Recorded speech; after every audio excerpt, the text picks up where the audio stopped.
Halo anak-anak sekalian, salam sehat dan selamat berjumpa kembali di Ruang Belajar Noe. Hari ini kita akan membahas tentang kecekungan kurva fungsi trigonometri. Apakah itu? Mari simak pembahasan berikut ini. Nah, di sini Ibu sajikan sebuah grafik fungsi trigonometri fx sama dengan cos x. Mulai dari interval negatif pi per 2 sampai dengan 5pi per 2. Nah, di pembahasan yang lalu, kalian sudah dapat menentukan interval, fungsi naik, dan fungsi turun, serta titik baliknya. Mari kita review secara sekilas. Titik A, titik B, dan titik C kita sebut dengan titik stasioner. Titik stasioner ini juga merupakan titik balik dari fungsi ini. Nah, titik A dan titik C kita sebut dengan titik balik maksimum. Karena pada titik ini memberikan nilai yang paling maksimum, yaitu 1. Nah, pada grafik ini kalian juga dapat melihat tidak ada titik yang lebih tinggi yang dicapai oleh fungsi kecuali titik A dan titik C ini. Dan titik B adalah titik balik minimum.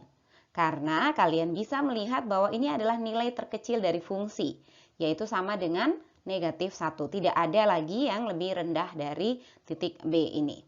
Nah, sekarang perhatikan titik A, titik B, dan titik C kita sebut dengan titik balik, baik itu titik balik maksimum maupun titik balik minimum, karena ada perubahan kemonotonan fungsi. Perhatikan, titik A, titik balik. Kenapa? Karena fungsi ini naik, kemudian berhenti sesaat, lalu dia turun. Naik, kemudian turun. Atau pada titik B ini fungsinya turun, kemudian berhenti sesaat di titik B, lalu naik. Nah, yang naik kemudian turun, atau yang turun kemudian naik, ini kita sebut dengan titik balik. Nah, kenapa ini penting? Karena pada kecekungan fungsi yang akan kita bahas nanti, ada istilah titik belok. Dan kalian harus bisa membedakan hal ini, titik balik dan titik belok. Kalau titik balik yang seperti ini ya, Ibu jelaskan, titik belok nanti kita lihat seperti apa. Nah, di sini kalian juga bisa melihat bahwa pada interval negatif pi per 2 sampai dengan 0, fungsi ini mengalami kemonotonan naik atau kita katakan sebagai fungsi naik. Oke, ya, pada interval negatif pi per 2 sampai dengan 0. Begitupun pada interval pi sampai dengan 2pi. Kita lihat fungsi ini naik ya dari pi sampai dengan 2pi. Dan di bagian yang tersisa yang berwarna kuning ini fungsi mengalami kemonotonan turun, yaitu monoton turun pada interval 0 sampai dengan pi, ini 0 sampai dengan pi, dan pada interval 2pi sampai dengan 5pi per 2. Ini akan mengalami kemonotonan turun. Nah, kalau kita ada gambar grafik fungsi seperti ini, tentu lebih mudah bagi kita untuk menentukan titik stasioner, titik balik, atau interval di mana fungsi ini turun maupun fungsi ini naik. Hanya dengan melihat saja. Namun, jika tidak ada grafik, seperti yang sudah kita pelajari sebelumnya, kita tetap dapat menentukan interval kemonotonan fungsi baik naik atau turun. Ayo, siapa yang masih ingat syaratnya? Ya, syaratnya adalah monoton naik pada saat f aksen x lebih dari 0 dan monoton turun pada saat f aksen x kurang dari 0. Baik, lalu seperti apa kecekungan fungsi itu? Nah, kecekungan fungsi ada dua, yaitu cekung ke atas, bentuknya seperti ini, dan cekung ke bawah, bentuknya seperti ini. Yang manakah itu? Sekarang kita lihat kembali pada grafik fx sama dengan cos x yang Ibu berikan ini.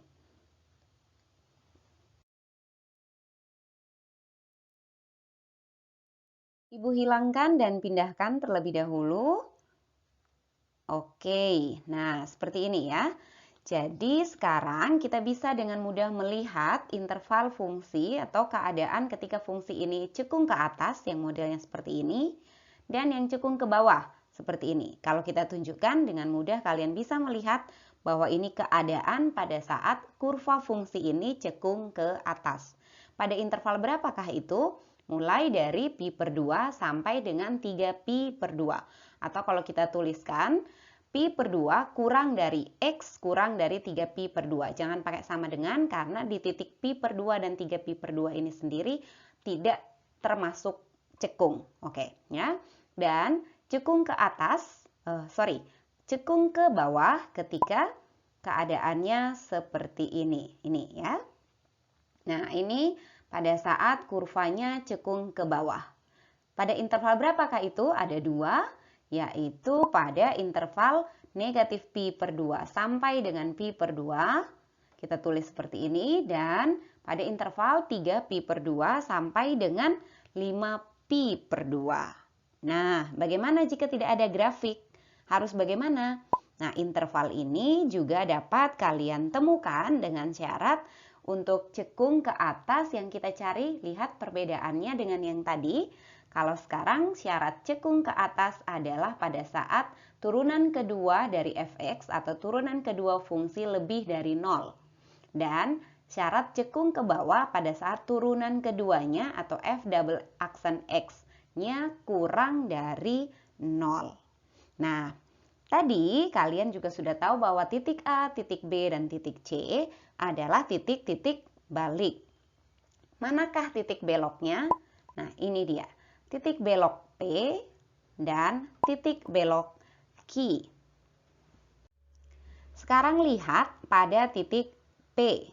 Dari cekung ke bawah, ini perhatikan ya, ada perubahan dari cekung ke bawah berubah menjadi cekung ke atas. Maka titik P adalah titik belok.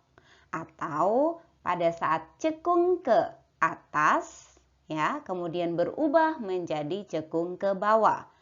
Perubahannya terletak pada titik Q. Dan titik Q ini kita sebut juga dengan titik belok. Atau gampangnya begini. Tadi titik balik perubahannya dari naik kemudian turun ya. Titik A tadi itu dari naik kemudian turun, itu titik balik. Atau dari turun kemudian naik. Nah, kalau titik belok perubahannya dari turun berhenti sesaat kemudian turun lagi. Oke, atau dari naik berhenti di titik beloknya kemudian naik lagi. Nah, titik belok ini terjadi pada saat turunan kedua dari fungsinya itu sama dengan 0. Oke ya, jadi pada saat titik P dan titik Q ini terjadi, maka turunan kedua fungsi atau f double aksen x-nya sama dengan 0. Oke, baik. Sekarang Ibu akan memberikan contoh soal agar semakin mudah untuk dipahami. Diketahui sebuah fungsi fx sama dengan 2 kurang cos 3x pada interval negatif pi per 2 kurang dari x kurang dari pi. Tentukan titik belok dan interval di mana fungsi tersebut cekung ke atas dan cekung ke bawah. Kita jawab. Ingat syaratnya tadi titik belok berarti turunan kedua fungsinya sama dengan 0, cekung ke atas turunan kedua fungsi lebih dari 0, dan cekung ke bawah pada saat turunan kedua fungsinya kurang dari 0. Karena ini berkaitan dengan turunan kedua, maka kita cari terlebih dahulu turunan kedua dari fx yang diberikan. Ibu tuliskan. Fx sama dengan 2 kurang cos 3x. F aksen x sama dengan turunan dari 2, 0. Berarti tinggal turunan dari negatif cos 3x. Turunan dari negatif cos 3x, negatif. Turunan cos 3x, negatif sin 3x. Dikali turunannya 3x, yaitu 3. Maka kita dapatkan f aksen x-nya sama dengan 3, negatif kali negatif positif ya, kali dengan 3 yang di belakang, 3 sin 3x. Sekarang turunan keduanya. Turunan keduanya adalah ini 3, kemudian turunan dari sin 3x-nya adalah cos 3x dikali lagi dengan turunannya 3x, yaitu 3. Kita dapatkan F double aksen X sama dengan 9 cos 3x. Oke, sudah selesai. Sekarang kita cari terlebih dahulu titik belok ya. Titik beloknya itu diperoleh pada saat turunan kedua dari fungsi ini sama dengan 0. Maka 9 cos 3x sama dengan 0. Kita peroleh cos 3x sama dengan 0 dibagi 9. 0. Kita dapatkan, ingat persamaan trigonometri, 0 terjadi pada saat cosnya adalah ya 90 derajat. Oke, di sini kita selesaikannya dengan derajat saja ya. Nanti baru kita konversikan ke radian. Oke, kalau begitu perhatikan batasnya. Mulai dari negatif pi per 2 berarti mulai dari negatif 90 derajat sampai dengan pi atau 180 derajat. Nanti kita konversikan hasilnya ke radian setelah selesai. Oke, lanjutkan di sini. Maka kita peroleh 3x sama dengan 90 derajat alfa tambah k kali 360 derajat. Ingat ya, 90 derajat ditambah k kali 360 derajat atau 3x sama dengan negatif 90 derajat tambah k kali 360 derajat. Kita peroleh x sama dengan, bagi dengan 3 semuanya, 30 derajat ditambah k kali 120 derajat atau x sama dengan negatif 30 derajat ditambah k kali 120 derajat. Oke, sekarang kita substitusikan nilai k untuk mendapatkan nilai x yang memenuhi. Ingat, intervalnya dari negatif 90 derajat sampai dengan 180 derajat. Oke. Kalau x-nya sama dengan negatif 1, maka kita dapatkan, kalau k-nya sama dengan negatif 1, maka kita dapatkan 30 derajat ditambah dengan negatif 120 derajat, kita dapat negatif 90 derajat ya. K sama dengan 0, 30 derajat. K sama dengan 1, kita dapat 150 derajat. K sama dengan 2 sudah melebihi interval yang diberikan. Dan untuk bagian yang ini kita dapatkan X-nya, kalau K-nya negatif 1, berarti kita dapat negatif 150 derajat tidak memenuhi. K-nya sama dengan 0, kita dapatkan 90 derajat, betul ya. K-nya sama dengan 1, kita dapatkan, itu K sama dengan 1 ya. Untuk K sama dengan 0 kita dapatkan X-nya adalah negatif 30 derajat. Oke, ada 5 ya, ada 5 X-nya.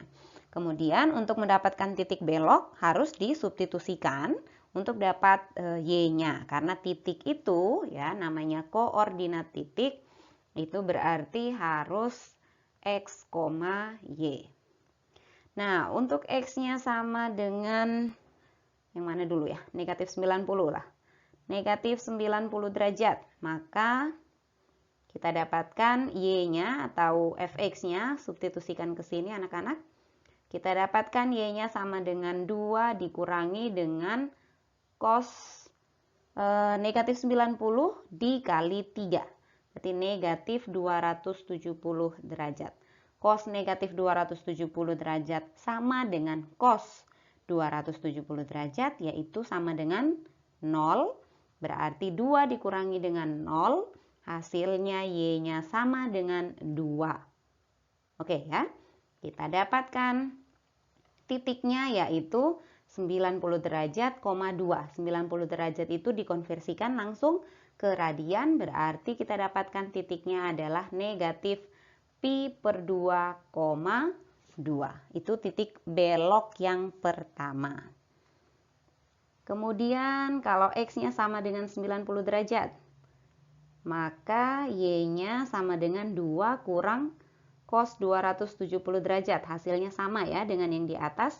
Kita dapatkan Y sama dengan 2 juga. Maka titik belok yang kedua yaitu pi per 2, 2. Oke, selanjutnya X sama dengan negatif 30 derajat. Maka Y sama dengan 2 kurang cos 3 kali negatif 30 derajat, negatif 90 derajat. Sama dengan 2 kurang cos dari negatif 90 sama dengan cos 90. Nilai cos 90 derajat sama dengan 0. Berarti ini 2 dikurangi dengan 0, hasilnya juga sama dengan 2. Oke, kita dapatkan titiknya. Negatif 30 derajat itu berarti berapa radiannya? Betul, pi per 6 ya, pi per 6,2, negatif pi per 6,2. Kalau X sama dengan 30 derajat, kita akan dapat sama juga karena cos negatif alfa sama dengan cos alfa. Jadi ini kita dapatkan Y sama dengan 2 dan titik beloknya adalah positif pi per 6,2. Dan yang terakhir mana yang belum kita masukkan? 150 derajat. X sama dengan 150 derajat. Maka Y sama dengan 2 dikurangi dengan cos 3 kali 150, 450 derajat. Maka Y sama dengan cos 450 derajat. Berarti cos 360 ditambah 90. Sama dengan cos 90 ya. Sama dengan 0.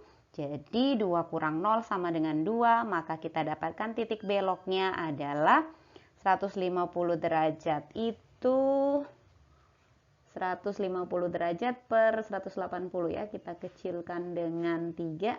Kita akan dapatkan 5 per 6 pi. Oke, 5 per 6 pi, 2 atau 5 pi per 6,2.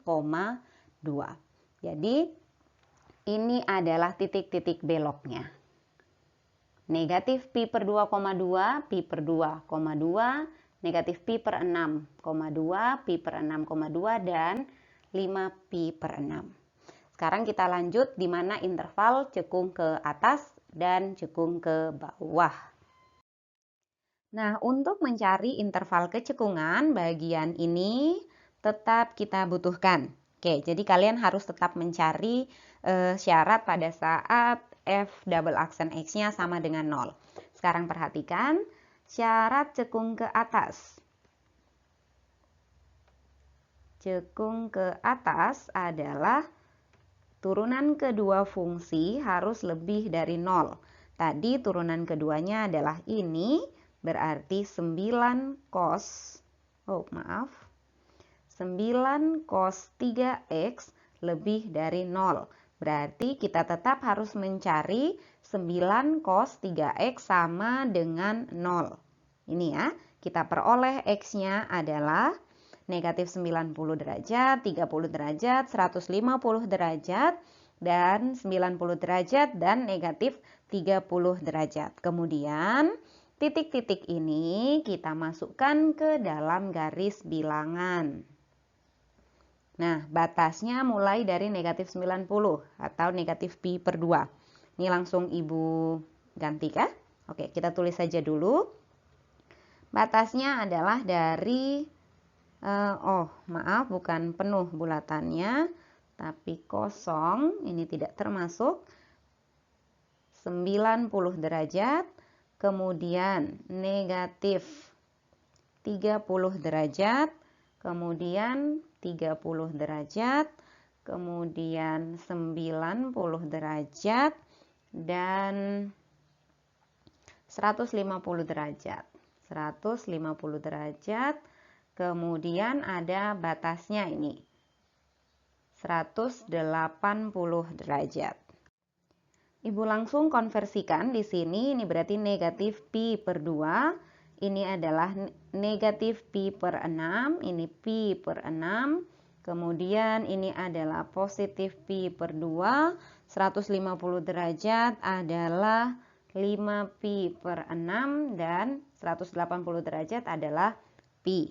Oke, sekarang sama seperti pada saat kalian mencari interval fungsi naik maupun fungsi turun. Kita cari tanda dari area yang telah terbagi. Ambil saja sembarang sudut. Paling mudah ambil 0 derajat mungkin ya. 0 derajat ada di interval ini. Nah, 0 derajat kita substitusikan ke turunan yang keduanya. 0 derajat, masukkan ke sini. Kalau kita ambil 0 derajat berarti 9 dikali dengan cos 0 derajat. 3 kali 0 tetap 0. Jadi cos 0 derajat. Cos 0 derajat sama dengan 1. Dikali dengan 9 hasilnya 9. 9 bertanda positif.